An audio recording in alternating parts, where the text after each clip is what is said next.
신천지 측이 각계의 유명 인사들을 포섭하면서 세를 확장하는 데 이용하려 했다는 의혹들이 나오고 있습니다. 이낙연 전 국무총리를 보좌했던 정운현 전 총리 비서실장도 이 총리를 겨냥한 접근이 있었다고 폭로해 관심이 모아지고 있습니다. 직접 연결해 보겠습니다. 정 실장님 안녕하십니까? 네, 안녕하십니까? 네. 신천지가 그러니까 당시 이낙연 국무총리를 포섭하려고 시도했었다라는 글을 이제 SNS에 올리셨던 건데 처음 신천지 측이 총리에게 접근했던 시기는 언제쯤이었습니까? 총 두 차례인데요.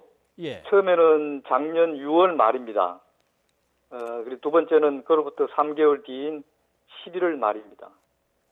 예. 어떤 식으로 접근하던가요? 처음에는 전화로 걸어왔고요. 예. 두 번째는 그 첫 번째 전화 이후에 저하고 한번 만남이 있었기 때문에 그 다음부터는 저한테 문자를 통해서 알려왔습니다. 예. 만나고 싶다고요. 예. 저 신천지입니다. 이렇게 얘기합니까? 아니면 뭐라고 얘기합니까? 아니죠. 처음에는 신천지라고 밝히지 않고요. 예.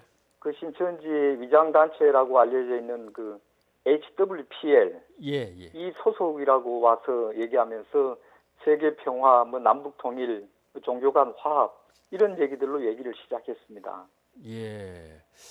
그 HWPL 뭐 기억나는 것들이 있습니다. IWPG, IPYG 예. 다 같은 이제 단체들인데 예. 세계 평화를 위해서 전쟁을 종식시키면서 아무튼 뭔가 큰 일을 해낸다는 뭐 그렇게 선전하는 기관들입니다만. 예, 그런 것 같습니다. 예. 그런데 뭐 좀 이렇게 말이 안 되는 것 같으면 아예 안 만나도 되는데 신천지하고의 만남까지 이어졌던 이유는 뭡니까? 우선 처음에 그들이 접촉할 때 방금 말씀드린 대로 총리한테 세계 평화나 뭐 남북 통일 이런 문제를 제언하고 한다고 해서 예. 제 독단으로 그 총리와의 만남을 끊어버리기보다도 그 사전에 막는 것보다도 어떤 사람인지를 한번 만나봐야 되겠다. 혹시 또 총리에게 도움이 되는 사람이 될지도 모르겠다 해서 제가 아하. 두 번째 사무실로 그 청사로 찾아왔길래 예. 제 비서관을 보내서 제 사무실로 오라고 했습니다. 데리고 왔습니다. 그래서 만남이 이루어졌습니다. 저하고는. 뭐 구체적인 얘기가 조금 오고 간 게 있습니까? 근데 처음이니까 자기들 단체의 활동 사항 이런 것들에 대해서 쭉 설명을 하더군요. 그래서 그 얘기만을 놓고 보면은 나쁘진 않았어요. 나쁘지 않죠. 세계 평화, 남북 통일을 얘기하는 걸 그걸 누가 나쁘다고 얘기할 수는 없죠.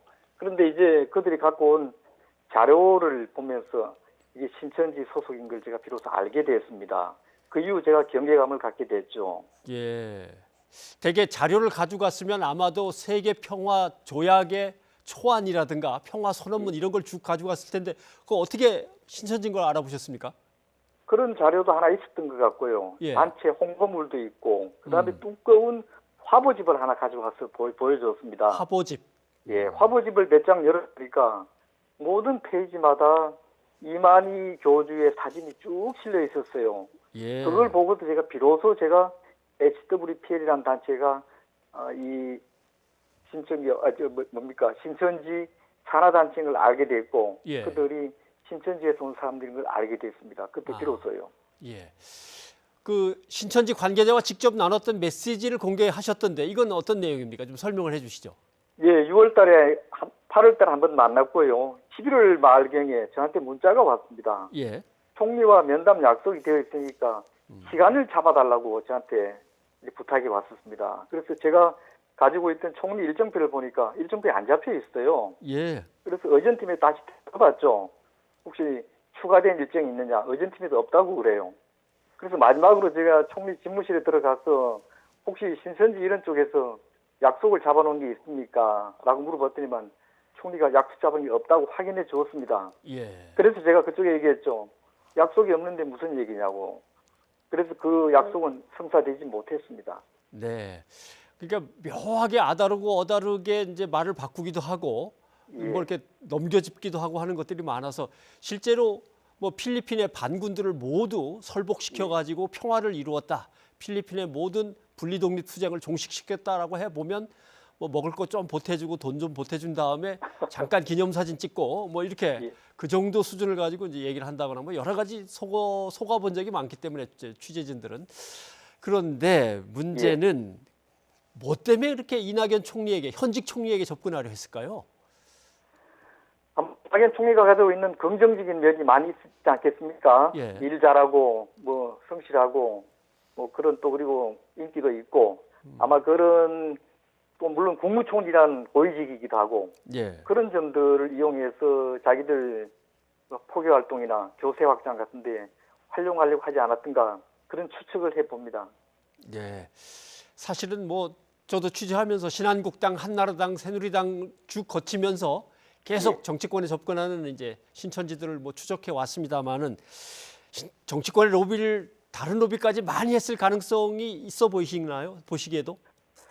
우선 저는 제가 목격한 이낙연 총리를 접촉했던 그 이외에 다른 거는 제가 구체적으로 알지는 못합니다. 그러나 최근에 나온 관련 보도들을 본다면은 꽤 구체적인 증거들이 제시되고 있어서 객관적으로 그런 사실은 있다고 저도 보여집니다. 네. 저 이야기의 화살을 좀 이만희 교주에서 정 실장님한테로 돌려보겠습니다. 왜 하필 예. 이때 이런 걸 폭로했느냐? 정치적 배경이 있느냐? 뭐 이런 얘기도 나오는데 뭐 하실 말씀이 있으십니까? 있습니다. 예. 다른 많은 매체에서 한 3, 40군데에서 이번에 이 건을 보도했는데요. 유독 예. 조선일보에서 일각의 주장이라면서 제가 뭐 이 총리를 돕기 위해서 이런 거를 갑자기 발표한 것이 아니냐 이렇게 하는데요. 그건 전혀 근거 없는 억측입니다. 오히려 저는 조선일보의 그런 보도가 정치적인 배경이 있는 게 아닌가 하는 의구심을 갖게 되는데요. 앞서 제가 처음부터 밝힌 대로 공직자들을 대상으로 한 신천지의 이런 것들을 제가 직접 경험하면서 예. 구체적인 사례를 통해서 공직사회의 좀 경종이랄까 경계심을 제가 불러일으키고 싶었던 것이 제 목적이었습니다. 그 이외에는 다른 그 어떤 배경도 목적도 없습니다. 네. 정 실장이 오늘 이렇게 시간 내주시고 연결해 주셔서 고맙습니다. 네, 감사합니다.